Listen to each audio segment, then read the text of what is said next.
ఈరోజే అత్యంత శక్తివంతమైన మౌని అమావాస్య. ఈ మౌని అమావాస్యని చొల్లంగి అమావాస్య అని కూడా పిలుస్తారు.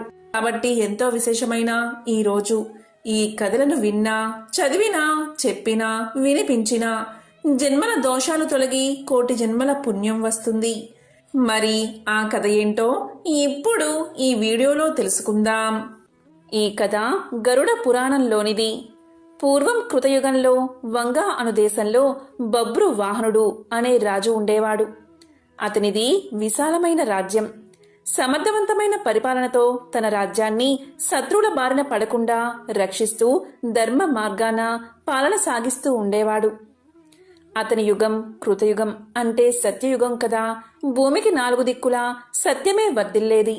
అలాంటి కాలంలో సత్యానికే పాఠాలు చెప్పే విధంగా పాలన సాగించేవాడు బభ్రు వాహనుడు. బభ్రు వాహనుడు అంటే అర్జునుడి కొడుకు కాదు, కేవలం పేరుకు మాత్రమే బభ్రు వాహనుడు. అతని కాలంలో రోగులు లేరు, పాపాత్ములు లేరు, దొంగలు లేరు, హంతకులు లేరు. అద్భుతమైన పాలన మాత్రమే ఉండేది. ఒకరోజు బభ్రువాహనుడు అడవికి వేటకు బయలుదేరాడు. 100 గుర్రాలపైన స్వారీ చేస్తూ వెంబడి 100 మిత్రులు, వందలాది మంది సైనికులు, వీరందరి అవసరాలు తీర్చే సేవకులు రాజును అనుసరించారు. అద్భుతమైన అట్టహాసం, హడావిడితో వేట కొనసాగింది. ఎన్నో అడవి జంతువులను వేటాడుతూ ఆఖరికి ఒక లేడీపైన బాణం విసిరాడు బభ్రు వాహనుడు. ఆ లేడీ చాలా తిక్కలేడి. అది ఎంతగా గాయపడినా లెక్క చెయ్యక బాణపు వేగంతో పారిపోవడం మొదలుపెట్టింది. ఆ క్షణం రాజు ఒక సాధారణ వేటగాడిలా మారిపోయాడు. తన వెంట మిత్రులు ఉన్నారని, పరివారం ఉందని మరచిపోయి తప్పించుకోబోతున్న లేడి వెంటపడి తాను కూడా వేగంగా పరిగెత్తాడు. చివరికి అడవిలో ఒంటరిగా మిగిలిపోయాడు. కాని ఎలాగోలాగా లేడిని పట్టుకోగలిగాడు. అయితే అందుకోసం చాలా సమయాన్ని కేటాయించాల్సి వచ్చింది. లేడి వెంట పరుగులు తీస్తున్నంతసేపు అతనికి ఆకలి దప్పికలు అర్థం కాలేదు. కానీ లేడి చిక్కి లక్ష్యం పూర్తి కాగానే అతని ఆకలి దప్పికలు చుట్టూ ముట్టాయి. అంతసేపు లేడి కొరకు వేటాడిన రాజు ఆకలి దాహాలను తీర్చుకోవడం కోసం వెతుకులాట మొదలుపెట్టాడు. అదృష్టవశాత్తు అక్కడికి సమీపంలోనే ఒక సరస్సు కనబడింది. అందులో ముందుగా స్నానం చేసి తరువాత నీరు తాగి ఒడ్డున ఉన్న ఒక చెట్టు కింద తన పరివారం కోసం ఎదురు చూస్తూ విశ్రాంతి తీసుకోసాగాడు. అనుకోకుండానే రాజుకు నిద్ర ముంచుకు వచ్చి కనులు మూతపడసాగాయి. ఈలోగా సమీపంలో కలకలం వినబడింది. రాజు కలవరపడుతూ కళ్ళు తెరిచి చూశాడు. అతనికి సమీపంగా ఎదురుగా 100 ప్రేతాలతో కలిసి ప్రేత వాహనుడు అనే పేరుగల ప్రేతరాజు అక్కడికి వచ్చాడు. ప్రేతాలంటికి ఎముకలకు బిగుతుగా చర్మాన్ని అతికించినట్లుగా ఉన్నాయి. ఎక్కడా కూడా అంగుళం మందం మాంసమైనా లేదు. వాటి ఆకారాలు భయం గొలిపేలా ఉన్నాయి. ప్రేతాలు హఠాత్తుగా కనబడితే ఎవరికైనా భయం కలుగుతుంది. కాని అక్కడ ఉన్నది యుద్ధరంగంలో పరాక్రమాన్ని ప్రదర్శించే బభ్రువాహన మహారాజు. అందువల్ల ముందుగా కొంచెం కలవరం కలిగిన వెంటనే తన విల్లును అందుకుని ప్రేతాలపైకి ఎక్కుపెట్టాడు మహారాజు. కాని బాణం వదలకుండా వారితో ఇలా అన్నాడు. ఎవరు మీరంతా? ఇంత భయంకరంగా ఉన్నారు? ఎక్కడ్నుంచి వచ్చారు? మీ శరీర ఆకృతులు ఇంత వికృతంగా ఉన్నాయేమిటి అని అడిగాడు. అప్పుడు ప్రేతాల నాయకుడైన ప్రేత వాహనుడు రాజుతో ఇలా పలికాడు. మహారాజా, మీ దర్శన భాగ్యం వల్ల మాలో ప్రేతభావం నశించిపోయింది. మాకు ఉత్తమ గతులు ఇక లభించే తీరతాయి అన్నాడు. ప్రేత వాహనుడి మాటలు రాజుకు అర్థం కాలేదు. అదే విషయం రాజు ఇలా అన్నాడు. ఓ ప్రేతమా, నువ్వేమి మాట్లాడుతున్నావు? నాకు అర్థం కావడం లేదు. నాకు అర్థమయ్యేలా చెప్పు అన్నాడు. దానికి ప్రేతవాహనుడు ఇలా పలికాడు. రాజా, ఈ ప్రేతాలన్నీ ఒకప్పుడు మనుషులే, కాని చేసుకున్న పాపాల వల్ల ప్రేతాలుగా మారిపోయాయి. ఎవరికైతే అగ్ని సంస్కారం, శ్రాద్ధం, తర్పణం జరగవో వారంతా ప్రేతాలై తిరుగుతారు. అంతేకాదు, నమ్మక ద్రోహులు, పాపాలకు ప్రాయశ్చిత్తం చేసుకొనివారు, తాగుబోతులు, దొంగతనం చేసేవారు, ఈర్ష, అసూయ, ద్వేషాలతో కాలం గడిపేవారు, గురుపత్నిని చరిచినవారు, ఒకరి ఆస్తిని అన్యాయంగా లాక్కున్నవారు, పరుల సొమ్ముకు ఆశపడిన వారు మొదలైన తప్పుడు పనులు చేసేవారంతా ప్రేతాలుగా మారతారు. మేమంతా ఇలా వచ్చిన వారమే. రాజా, మాకు తిండి దొరకదు, నీరు దొరకదు. దీంతో మేము ఆకలి దప్పికతో అలమటించిపోతూ ఉంటాం. మాకు ఎవరు శ్రాద్ధం కానీ పిండం కానీ పెట్టరు. అందుకే మేము ఇలా మిగిలిపోయాము. ఇలా మిగిలిపోయిన వారికి రాజే అపరక్రియలు జరపాలి. అలా జరపడం వల్ల మేము ప్రేత రూపం నుండి విముక్తి పొందుతాం.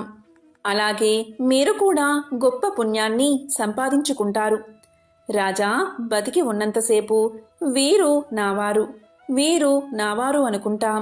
కానీ చివరకు ఎవరూ ఉండరు. కొడుకులు, భార్య వీరు మన అవసరం కోసం, మన స్వార్థం కొరకు మన వల్ల పుట్టుకు వచ్చిన వారే. మనం వారి అవసరం తీర్చినంత కాలం వారి చేత గౌరవించబడతాము. తరువాత మన అవసరం ఉండదు. అప్పుడు వారి నుండి గౌరవం లభించదు. మనిషి చచ్చాక ధనం ఇంటి దగ్గరే ఉండిపోతుంది. బంధువులు శ్మశానం దగ్గర విడిపోతారు. శరీరం కాష్టం దగ్గర విడిపోతుంది. ఇక విడిపోయాక పరలోకం దాకా వచ్చేవి పాప పుణ్యాలే అని చెప్పాడు ప్రేత వాహనుడు. అప్పుడు బబ్రు వాహనుడు ఇలా పలికాడు: ఓ ప్రేతవాహన, చాలా తెలిసినవాడిలా మాట్లాడుతున్నావు. ఇంతకీ నీవు ఎవరు? నీవు మనిషిగా ఉన్నప్పుడు నీవు ఎవరు అని అడిగాడు.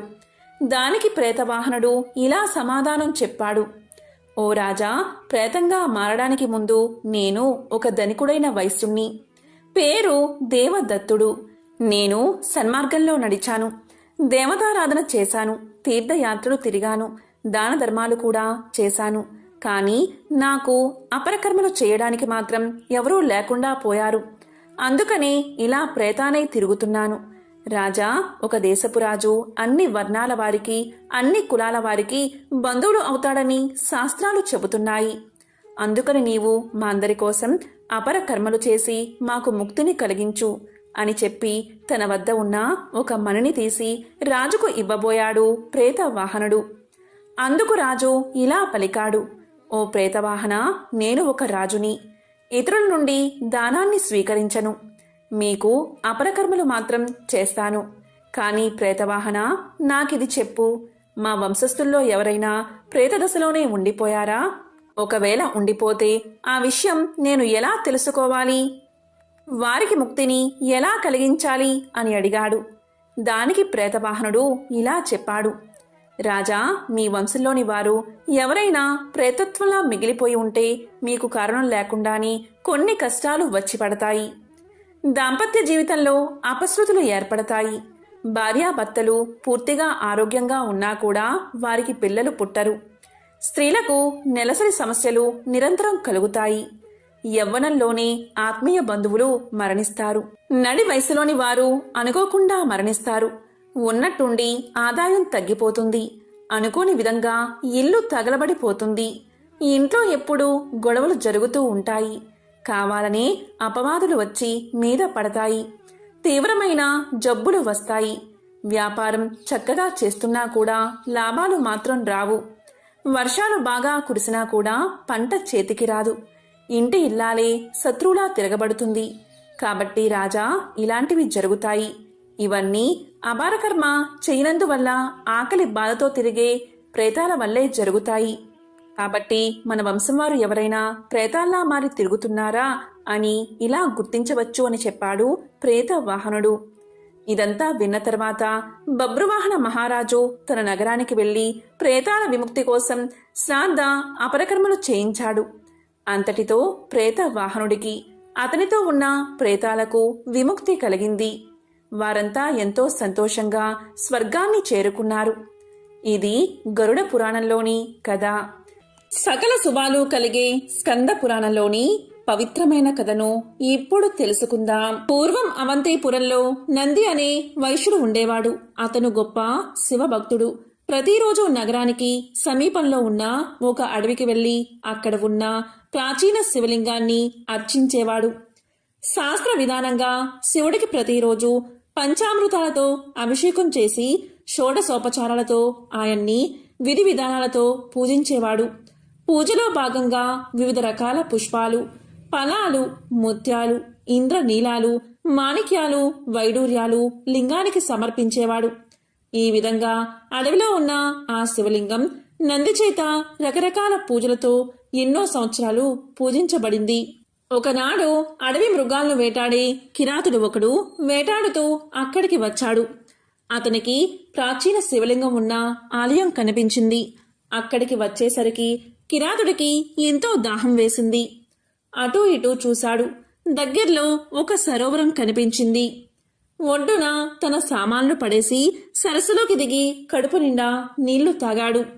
నోటిలో కొంత నీటిని ఉంచుకుని బయటకు వచ్చాడు. ఎదురుగా శివలింగం వివిధ రకాల రత్నాలతో పుష్పాలతో కనిపించింది. కిరాతుడు సరాసరి శివలింగం దగ్గరకు వెళ్లి అక్కడున్న రత్నాలను పక్కకు తోసేసి తాను నోటిలో తెచ్చిన నీళ్లతో లింగానికి స్నానం చేయించాడు. పక్కనే బిల్వ వృక్షముంది. దాని ఆకులు తెచ్చి స్వామి మీద వేశాడు. అలాగే వేటాడి తెచ్చిన మాంసం ముక్కలను సంచి నుండి తీసి స్వామికి నైవేద్యం పెట్టాడు.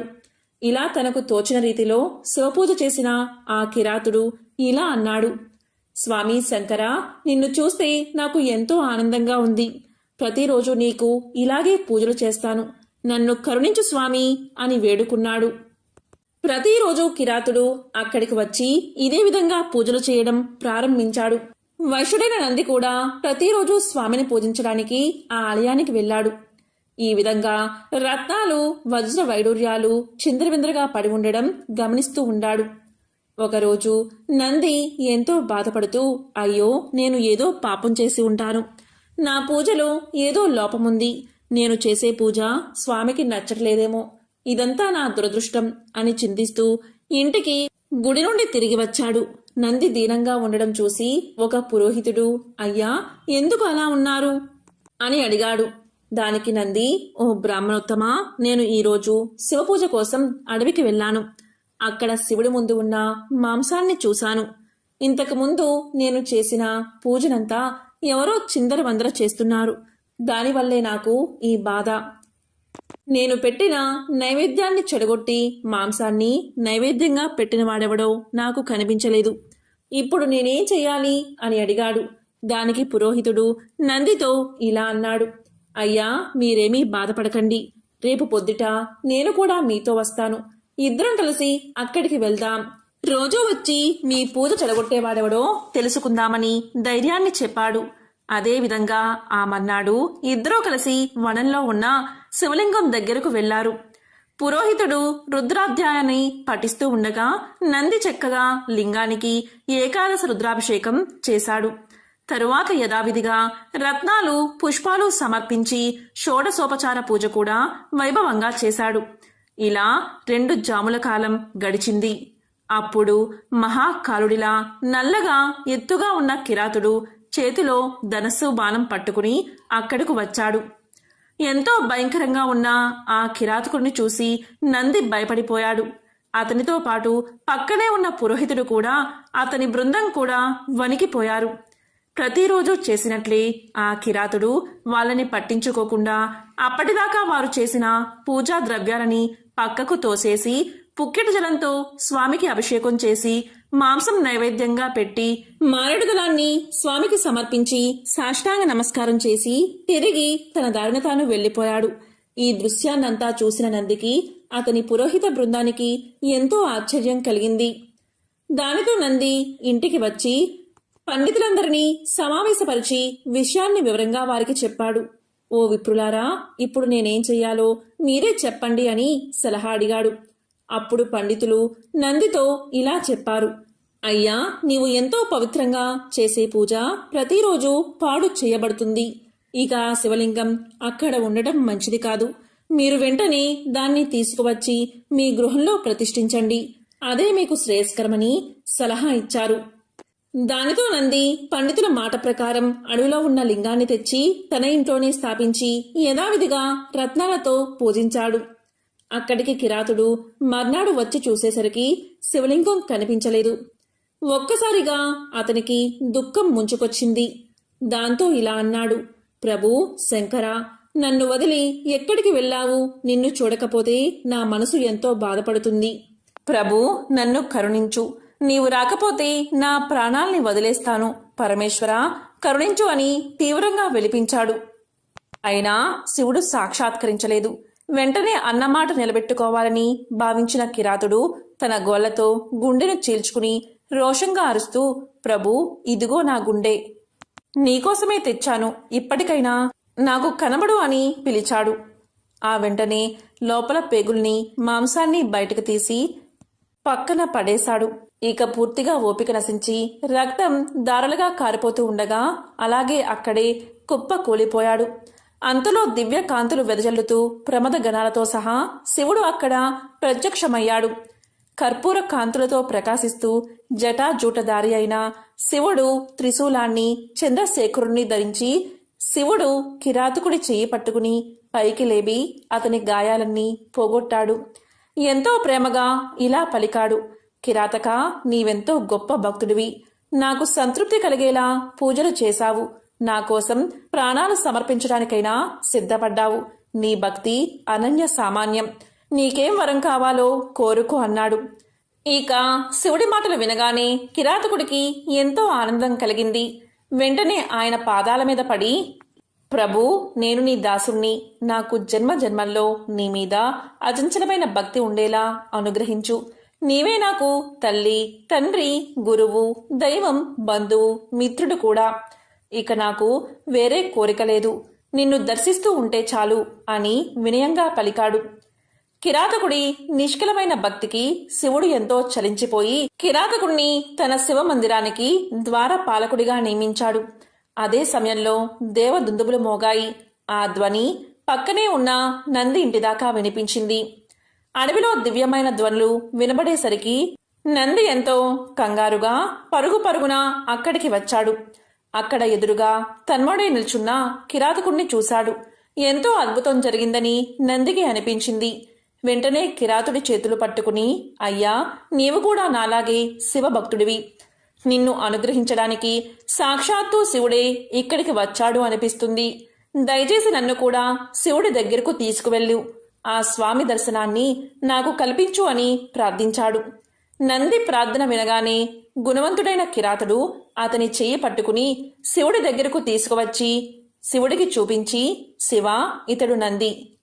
నిత్యము నిన్ను రత్నాలతో పూజించేవాడు. ఇతడు నా మిత్రుడు అని పరిచయం చేశాడు. కిరాతుడి మాటలు విన్న శివుడు, కిరాతక, ఇతనెవరో నాకు తెలియదు. కల్లా కపటం లేని నీవే నాకు నిజమైన భక్తుడివి. నీవే నా మిత్రుడివి. ఎలాంటి స్వాభిమానం, దురహంకారం లేనివాడే నా నిజమైన భక్తుడు. అంతేకాని స్వార్థంతో కూడుకున్నవాడు కాదు అని సమాధానం చెప్పాడు.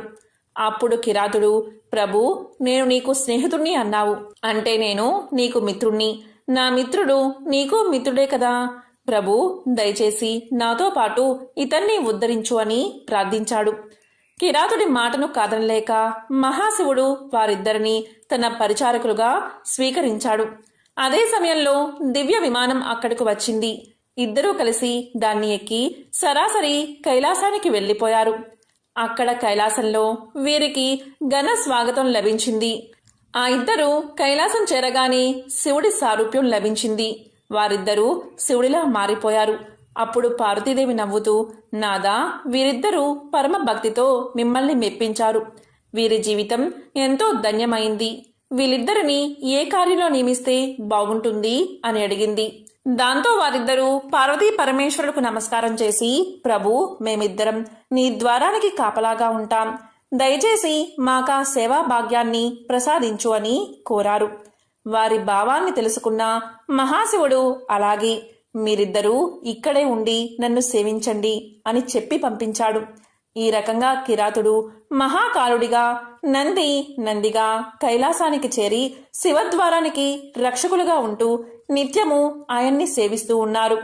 పాపాలు చేసేవారు, అధర్మాన్ని ఆచరించేవారు, గుడ్డివారు, మూగవారు, కుంటివారు, గుణం లేనివారు, చెడ్డ పనులు చేసేవారు, చండాలురు, ఎలాంటి వారైనా సరే శివభక్తిని కలిగి ఉంటే చాలు, దేవాది దేవుడైన ఆయన సాన్నిధ్యాన్ని తప్పకుండా పొందుతారు. కేవలం ఇసుకతో చేసిన శివలింగాన్ని భక్తిగా పూజించినా చాలు, వారు తప్పకుండా రుద్రలోకాన్ని చేరుకుంటారు. పూర్వం సుమంతుడు అనే ఆశ్రమ విద్యార్థి ఒకరోజు అటవీ మార్గంలో వెళ్లాల్సి వచ్చింది. దురదృష్టం కొద్దీ అతను అడవిలో దారి తప్పిపోయి కొందరు ఆటవికులకు దొరికిపోయాడు. వారు అతన్ని బంధించి వాళ్ళ కులపెద్ద వద్దకు తీసుకుపోయారు. ఆ రోజు అమావాస్య, పైగా ఆదివారం. వారి కుల దేవతకు బలివ్వడానికి చక్కని కుర్రోణ్ణి తీసుకువచ్చారని కులపెద్ద ఎంతగానో సంతోషించాడు. వారిని అభినందించి బలికి ఏర్పాట్లు చూడమని కులపెద్ద ఆజ్ఞాపించాడు. సుమంతునికి విషయమంతా అర్థమైంది. తనకు కీడు తప్పదని, చంపేస్తారని అర్థమైంది. ఇక తన పని అయిపోయినట్లే అని అనుకుని భయంతో వణికిపోతూ ఉన్నాడు. చుట్టూ చూస్తే బలి కోసం ఏర్పాట్లు చకచకా జరిగిపోతున్నాయి. అప్పుడు గురువుగారి మాటలు సుమంతుడికి గుర్తుకు వచ్చాయి. కష్ట సమయంలో ధైర్యాన్ని కోల్పోరాదని, ధైర్యంతో ఉంటే దేన్నైనా సాధించవచ్చని, ఆలోచిస్తే ఏదో ఒక ఉపాయం వస్తుందన్న మాటలు గుర్తుకు వచ్చాయి. ఇక ధైర్యం తెచ్చుకుని ఎలాగైనా ఆటవికుల చెర నుండి బయటపడే తీరాలని సుమంతుడు నిర్ణయించుకున్నాడు. ఇక కాస్త ప్రశాంతంగా సుమంతుడు ఆలోచించాడు. కాసేపటికి ఒక మెరుపులాంటి ఉపాయం తట్టింది సుమంతునికి. ఎదురుగా పెద్ద సమస్య ఉన్నప్పుడు బుర్ర ఎవరికైతే సరిగ్గా పనిచేస్తుందో వారే విజేతలు కాగలరని గురువుగారి మాటలు గుర్తుకు తెచ్చుకుని ధైర్యం పుంజుకున్నాడు సుమంతుడు. బలి కోసం ఏర్పాట్లు పర్యవేక్షిస్తున్న ఆటవికుల పెద్దతో సుమంతుడు ఇలా అన్నాడు. అయ్యా, నన్ను బలివ్వమని ఆ దేవత మీకు చెప్పిందా అని అడిగాడు. దానికి కులపెద్ద ఇలా అన్నాడు. లేదు, రాతి విగ్రహం ఎక్కడైనా మాట్లాడుతుందా? మనమే భక్తితో అమ్మవారికి బలి సమర్పించి చల్లగా చూడమని మొక్కాలి అని బదులు చెప్పాడు కులపెద్ద. దానికి సుమంతుడు ఇలా అన్నాడు. అదేమిటి, మీ దేవత మీతో మాట్లాడదా? ఎంతో విడ్డూరంగా ఉందే. ఏదో తప్పు చేసి ఉంటారు మీరు, అందుకే మీతో మాటలు మానేసింది అమ్మవారు అన్నాడు. దాంతో కులపెద్ద కలవరంగా చూశాడు. అదే అదనుగా సుమంతుడు మరింత ధైర్యం తెచ్చుకుని ఇలా అన్నాడు. మీతో మాట్లాడడం లేదు కాని నాతో మాట్లాడుతుంది అమ్మవారు. అదే విచిత్రమన్నాడు. ఆ మాటలు విన్నా అక్కడ ఉన్నవారంతా ఒక్కసారిగా తుళ్లిపడ్డారు. దీంతో కులపెద్ద కాస్త తేరుకుని, ఏమిటి, మా దేవత నీతో మాట్లాడుతుందా? అది మేము నమ్మాలా అని వెటకారంగా అడిగాడు. దానికి ఇంకొక ఆటవికుడు, మేము అడవిలో ఉంటాం కదా అని మరీ తెలుగు తక్కువగా అంచనా వేయకు మమ్మల్ని. నీ ఎత్తుగడా మాకు తెలుసులే అని ఆటవికుడు అన్నాడు. దానికి సుమంతుడు, అదేమీ లేదు, నేను నిజమే చెప్తున్నాను అని తెలియచేశాడు. దానికి కులపెద్ద, ఏం మాట్లాడిందో చెప్పు అని ప్రశ్నించాడు. దానికి సుమంతుడు, నన్ను తనకు బలి ఇవ్వద్దని, అలా చేయడం వల్ల తను సంతోషించను సరికదా, కోపగిస్తానని మీతో చెప్పమంది అన్నాడు. అతను ఆత్మవిశ్వాసం కోల్పోకుండా నిబ్బరంగా పెలిగేసరికి కులపెద్ద ఆలోచనలో పడ్డాడు. సుమంతుని మాటలకు అందరూ పగలబడి నవ్వుతూ, ఈ సమయంలో ఎవరైనా ఇలాగే మాట్లాడతారు. నీ మాయ మాటలు మేము నమ్మం. బలి జరిగే తీరుతుందని అందరూ ముక్త కంఠంతో పలికారు. కాని సుమంతుడు ధైర్యం కోల్పోలేదు. ఈ సమయంలో బెదిరితే చావు తప్పదని గ్రహించి వారితో సుమంతుడు ఇలా అన్నాడు. దయచేసి అరవకండి, అమ్మవారు ఏదో చెప్తుంది, నన్ను విననివ్వండి అని ఆజ్ఞాపించినట్లుగా ధైర్యంగా గంభీరంగా చెప్పాడు. దాంతో ఆటవికులంతా ఒక్కసారిగా నిశ్శబ్దంగా ఉండిపోయారు. ఇక సుమంతుడు చెవిపై చెయ్యి పెట్టుకుని వింటున్నట్లుగా నటిస్తున్నాడు. మధ్య మధ్యలో సరేనమ్మా సరేనమ్మా అంటూ శ్రద్ధగా వింటున్నట్లుగా నమ్మించాడు. ఇక పరుగున వెళ్లి విగ్రహం యొక్క పాదాల మీద పడి నమస్కారం చేసి వెనక్కి వచ్చి నిలబడ్డాడు. చుట్టూ ఉన్నవారికి అంతా అయోమయంగా ఉంది. విడ్డూరంగా చూస్తున్నారు ఆ జనం. నిజంగా తల్లి అతనితో మాట్లాడిందా అని అనుమానంలో పడ్డారు. ఇక సుమంతుడు కుల పెద్దవైపు తిరిగి, అయ్యా, తల్లి చెప్పిన మాటలు మీతో చెప్తున్నాను. ఈరోజు పట్టపగలు కొంత సమయం రాత్రిగా మారితే నన్ను విడిచిపెట్టమని, లేకుంటే బలి ఇవ్వమని చెప్పింది తల్లి. తల్లి మాట ప్రకారం కొంతసేపు వేచి చూడండి. ఆమె చెప్పిన ప్రకారం జరగకపోతే నేనే స్వయంగా బలిపీఠం ఎక్కుతాను అనగానే కులపెద్ద సరే అన్నాడు. కులపెద్ద మళ్ళీ ఇలా అన్నాడు. ఈ విషయం మాలో ఎవరికీ చెప్పకుండా నీతోనే ఎందుకు చెప్పింది అమ్మవారు అని ప్రశ్నించాడు. దానికి సుమంతుడు ఏమాత్రం తడబడకుండా, మీరు నన్ను ఎత్తుకుని రావడమే అమ్మవారికి ఇష్టం లేదు, అందుకే మీ పట్ల అమ్మవారు అలిగిందని చెప్పి మరింత నమ్మకంగా చెప్పాడు. ఇక కులపెద్ద, అతను ఒక రుజువు చెప్పాడు కదా, అందరూ ఆ సమయం వరకు వేచి ఉండండి, తేడా వస్తే అప్పుడే బలిద్దామన్నాడు. అందరూ కులపెద్ద మాటలు గౌరవించి ఊరుకున్నారు. ఆ రోజు సంపూర్ణ సూర్యగ్రహణం ఉండటంతో సుమంతుడు చాలా ధీమాగా ఉన్నాడు. అందరూ ఆకాశం వైపు చూస్తూ ఉండగా రావలసిన సమయం రానే వచ్చింది.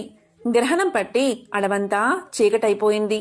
సుమంతుని మాట నిజం కావడంతో ఆ అటవికులంతా జయ ధ్వనులు చేస్తూ తల్లి పాదాల మీద పడి లెంపలు వేసుకున్నారు. ఇటువంటి గ్రహణం గత 80 సంవత్సరాలుగా రాలేదని గతంలో గురువుగారు చెప్పారు.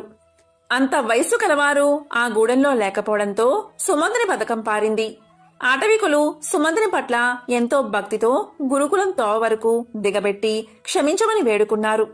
ఇక సుమంతుడు ఊపిరి పీల్చుకుని ఆశ్రమం చేరుకున్నాడు. ఒకానొకప్పుడు కాశీ క్షేత్రంలో ఒక రోడ్డు పక్కగా రామశాస్త్రి, సీతమ్మ అనే దంపతులు కాపురం చేస్తూ ఉండేవారు. చుట్టుపక్కల కొన్ని మైళ్ళ దూరంలో ఉన్న గ్రామాలకు వెళ్లి భిక్షాటన చేసి రామశాస్త్రి తెచ్చిన బియ్యంతో వారు జీవిస్తూ ఉండేవారు. సీతమ్మ గయ్యాలి కాని దానశీలత కలది. దారిన పోయే యాత్రికులకు ఏవైపు చూసినా 4 మైళ్ళ దూరంలో ఎలాంటి సత్రమూ లేదు. ఈ బ్రాహ్మణ గృహంలో వారు భోజనం అడిగి తింటూ ఉండేవారు. ఉన్నంతలో సీతమ్మ అడిగిన వారికి లేదనకుండా ఆతిథ్యమిచ్చి అన్నం పెట్టేది. ఇలా ఏ రోజు తెచ్చిన బియ్యం ఆ రోజే ఖర్చయిపోతూ ఉంటే రామశాస్త్రికి ఎంతో కష్టంగా ఉన్నా భార్య నోటికి భయపడి మౌనంగా ఉండేవాడు. ఇంతలో రామశాస్త్రి తన అన్నగారు ప్రాణాపాయ స్థితిలో ఉన్న వార్త తెలుసుకుని కొన్ని అటుకులు మూట కట్టుకుని రామశాస్త్రి ప్రయాణమై 2 రోజులకు సగం దూరం మాత్రం నడవగలిగాడు. తెచ్చిన అటుకులు మొదటి రోజే ఖర్చయిపోయాయి. ఇక 2వ రోజు ఏమీ తినకుండా ప్రయాణం చేశాడు. ఇక 3వ రోజు మధ్యాహ్నం వేళకు ఎలాగోలాగా నడవగలిగాడు. రామశాస్త్రికి ఆకలి అధికంగా ఉండి ఎండ బాగా కాస్తుండటంతో ఒక్క అడుగు కూడా వేయలేకపోయాడు. దీంతో రామశాస్త్రి ఒక చెట్టు కింద చతికిలబడిపోయాడు. రామశాస్త్రి యొక్క అవస్థ చూసిన ఒక కోయవాడు జాలిపడి తన గుడిసెకు తీసుకుపోయి గుడిసెలో ఉన్న అన్నాన్ని పెట్టాడు. ఇంతలో కోయవాని భార్య వచ్చి సంగతి తెలుసుకుని తనకు అన్నం లేకుండా చేశాడని భర్తతో తగాదా పెట్టుకుంది. ఆ తగాదా కాస్త పెద్ద కొట్లాటగా మారి కోయవాని భార్య ఒక చురకత్తిని గబగబా తీసి కోయవాని గొంతులో పొడిచి పారిపోతూ ఉండగా కోయవాడు ఆమెపై ఒక బల్లాన్ని విసిరాడు. ఆ కోయ దంపతులు అక్కడికక్కడే గాయపడి గిలగిలా తన్నుకుని రామశాస్త్రి ఎదురుగాని చనిపోయారు. ఇదంతా చూసిన రామశాస్త్రి తనకి ఏమి ప్రమాదం వస్తుందో అని తన దారిన తాను వెళ్లిపోయాడు. కాని వారి మరణానికి తాను కారణమయ్యానని కళ్ళవెంట నీళ్లు కారుస్తూ మహా దుఃఖంతో నడక సాగిస్తున్నాడు. ఆ నడుస్తున్న రామశాస్త్రికి ఎదురుగా ఒక వృద్ధ బ్రాహ్మడు వచ్చి ఇలా పలికాడు. నీ దుఃఖానికి కారణమేమిటి అని అడిగాడు. దానికి రామశాస్త్రి జరిగిందంతా చెప్పాడు. ఆ వృద్ధ బ్రాహ్మణుడు రామశాస్త్రికి ఎన్నో విధాలుగా నచ్చచెప్పాడు. కాని రామశాస్త్రికి దుఃఖం ఆగడం లేదు. ఆకలితో ఉన్న నన్ను కాపాడిన ఆ బోయవానికి ఇలాంటి దుర్గతి కలిగింది. అన్నదానానికి ఇదేనా ఫలితం అని మాటిమాటికి అతను తలకొట్టుకుని దుఃఖిస్తున్నాడు. దానికి వృద్ధ బ్రాహ్మణుడు ఇలా చెప్పాడు. కాదు నాయనా, ఆ బోయవాడు వచ్చే జన్మలో మహా ఐశ్వర్యాన్ని అనుభవిస్తాడు. అన్నదానానికి మించిన దానం మరొకటి లేదు. అది ఎంతో పుణ్యాన్ని కలిగిస్తుంది. ఆ పుణ్యం అతని వెంటే ఉంటుంది అని వృద్ధ బ్రాహ్మణుడు చెప్పినా రామశాస్త్రి నమ్మలేదు. దుఃఖిస్తూనే ఉన్నాడు. ఇక చివరగా వృద్ధ బ్రాహ్మణుడు ఇలా పలికాడు. రామశాస్త్రి, ఈ దేశాన్ని ఏలే రాజుకి ఈ రోజు నుంచి ఖచ్చితంగా 7వ రోజు కుమారుడు జన్మిస్తాడు. ఆ బిడ్డ పుట్టకముందే నీవు అన్నదాన ఫలం గురించి ఆ బిడ్డను ప్రశ్నిస్తే నీకే సమాధానం దొరుకుతుంది అని చెప్పి ఆ వృద్ధ బ్రాహ్మణుడు తన దారిన తాను వెళ్లిపోయాడు. వృద్ధ బ్రాహ్మణుడి మాటలు విన్న రామశాస్త్రి ఆ సాయంత్రానికే అన్నగారి ఇల్లు చేరుకున్నాడు. అన్నగారికి ప్రాణాపాయ స్థితి దాటిపోయి క్రమంగా బాగవడం చూసి ఇక ఆ దేశాన్ని ఏలే రాజుగారి నగరానికి ప్రయాణమై 2 రోజులకు రాజుగారి కోటకు చేరుకున్నాడు రామశాస్త్రి. అక్కడ రామశాస్త్రి కొంతమందిని అడగగా వారు ఇలా చెప్పారు: మా రాజుగారికి సంతానం లేదు. ఎన్నో వ్రతాలు చేస్తే ఇప్పుడు రాణి గర్భవతి అయ్యింది. నేడో రేపో ఆమె ప్రసవించడానికి సిద్ధంగా ఉంది అని చెప్పారు. రామశాస్త్రి ఆ మాటలు విని వృద్ధ బ్రాహ్మణుడు చెప్పిన మాటల మీద నమ్మకం కలిగి ఒక ఉపాయాన్ని ఆలోచించి రాజుగారి బిడ్డచే అన్నదానం ఫలం గురించి చెప్పించాలి అనుకున్నాడు. ఇక అతను ఒక జ్యోతిష్కుని వలె, మంత్రవేత్త వలె వేషాన్ని ధరించి రాజుగారిని దర్శించి ఇలా పలికాడు: రాజా, నేటికి సరిగ్గా 4వ రోజు తమకు పుత్రుడు జన్మిస్తాడు. అంతేకాదు, ఏ పుణ్యం వల్ల తమ గర్భవాసాన జన్మించాడో ఆ విషయం కూడా ఆ శిశువు నోటితోనే నేను చెప్పిస్తాను అని చెప్పగానే అక్కడి వారంతా ఆశ్చర్యపోయారు. అప్పుడే పుట్టిన శిశువు మాట్లాడడం ఏమిటి అని అందరూ ఒకరినొకరు ముఖాలు చూసుకున్నారు. అదంతా విన్న రాజు ఇలా పలికాడు: మీ మాటల మీద నాకు నమ్మకం ఉంది. ఒకవేళ నా కుమారుడు మాట్లాడకపోతే ఏం చెయ్యాలి అని అడిగాడు. దానికి రామశాస్త్రి, రాజా, నేను అలా మాట్లాడించకపోతే నా తల తీయించేయండి అని గంభీరంగా పలికాడు. దానికి రాజు ఇలా అన్నాడు: ఓ పండిత, నేను మీకు ఏమి ఏర్పాట్లు చెయ్యాలి అని అడిగాడు. దానికి రామశాస్త్రి, రాజా, మీరు ఏమీ చెయ్యాల్సిన పనిలేదు. పుట్టిన శిశువును పుట్టినట్టుగా బొడ్డు కొయ్యకుండా, గుడ్డ తగలకుండా బంగారు పల్లెంలో పడుకోబెట్టి నా ఎదురుకు తీసుకురండి అని పలకగానే రాజు దానికి సమ్మతించాడు. ఖచ్చితంగా 4వ రోజున రాణిగారికి ప్రసవ వేదన ప్రారంభమైన వార్త తెలుసుకున్న రాజుగారు రామశాస్త్రిని పిలిపించారు. రామశాస్త్రి చెప్పినట్లే రాణి మగ శిశువును ప్రసవించింది. ఇక బొడ్డు కొయ్యకుండా బంగారు పల్లెంలో శిశువును పడుకోబెట్టి రామశాస్త్రి దగ్గరకు తీసుకువచ్చారు. ఆ శిశువుతో రామశాస్త్రి ఇలా అన్నాడు: ఓయ్, నీ వృత్తాంతమేమిటి అని అడిగాడు. అలా అడిగిన వెంటనే శిశువు ఇలా పలికాడు: అయ్యా, నీవు చెట్టు కింద ఆకలితో సొమ్మసిల్లి పడి ఉండగా నిన్ను నా గుడిసెకు తీసుకుపోయి నీకు అన్నం పెట్టిన పుణ్యఫలం వల్ల నాకీ జన్మ కలిగినది. నీకు అన్నం పెట్టినందుకు నాతో గొడవపడి నన్ను కత్తితో పొడిచి నా బల్లెంతో చచ్చిన నా భార్య నేటికి 3వ రోజున మా పెద్ద పంది గర్భంలో 6వ పిల్లగా జన్మిస్తుంది. దాని నొసటన తెల్ల మచ్చ ఉంటుంది. కావస్తే నువ్వు వెళ్ళి చూడు అని ఆ శిశువు పలికి మౌనంగా ఉండిపోయింది. ఇక ఆ శిశువుకు బొడ్డు కొయ్యగానే పూర్వజ్ఞానం తొలగిపోయి కెవ్వు కెవ్వుమని ఏడవడం మొదలుపెట్టింది. ఇదంతా చూసిన రాజు రామశాస్త్రికి ఒక అగ్రహారాన్ని బహుమతిగా రాయించి గౌరవంగా పంపాడు. ఇక రామశాస్త్రి తిరుగు ప్రయాణంలో కోయవాని ఇంట్లో పంది ప్రసవించిన 6వ పిల్లను, దాని నుదుటిన మచ్చను చూసి మరలా దుఃఖిస్తూ ఇంటికి ప్రయాణమయ్యాడు. అలా వెళ్తున్న రామశాస్త్రికి ఇంతకు ముందు ఎదురువచ్చిన వృద్ధ బ్రాహ్మణుడు మళ్లీ ఎదురువచ్చి, రామశాస్త్రి, అన్నదాన ఫలితాన్ని స్వయంగా తెలుసుకున్నావు కదా, కాని మళ్ళీ ఎందుకు బాధపడుతున్నావు అని ప్రశ్నించాడు. దానికి రామశాస్త్రి ఇలా పలికాడు: స్వామి, మీరు సాక్షాత్తు భగవత్ స్వరూపులు. నేను బిచ్చమెత్తి తెచ్చుకున్న బియ్యంతో నా భార్య నిత్యం అన్నదానం చేస్తుంది. నేనేమీ అనడం లేదు, కానీ ఇలా ఆహారం పాడు చేస్తుందని లోలోపల కుళ్ళిపోతూ ఉండేవాడిని. నాకు మరి ఎలాంటి గతి ప్రాప్తిస్తుందో అని బోరున ఏడ్చాడు. దానికి వృద్ధ బ్రాహ్మణుడు ఇలా అన్నాడు: నాయనా, దుఃఖించకు. నీ చేతులారా దాన ధర్మాలు చేయకపోయినా నీవు తెచ్చిన బియ్యాన్ని నీ భార్య అన్నదానం చేస్తుంది. నీ భార్య అన్నదానం చేయడం వల్ల ఆ దానఫలం నీకు కూడా వస్తుంది. కాబట్టే రాజుగారు నీకు అగ్రహారాన్ని బహుకరించారు. ఇక నుండి నీకు వచ్చే సంపాదనతో దాన ధర్మాలు, అన్నదానం చేస్తే నీకంతా మేలే జరుగుతుందని చెప్పి వృద్ధ బ్రాహ్మణుడు వెళ్ళిపోయాడు.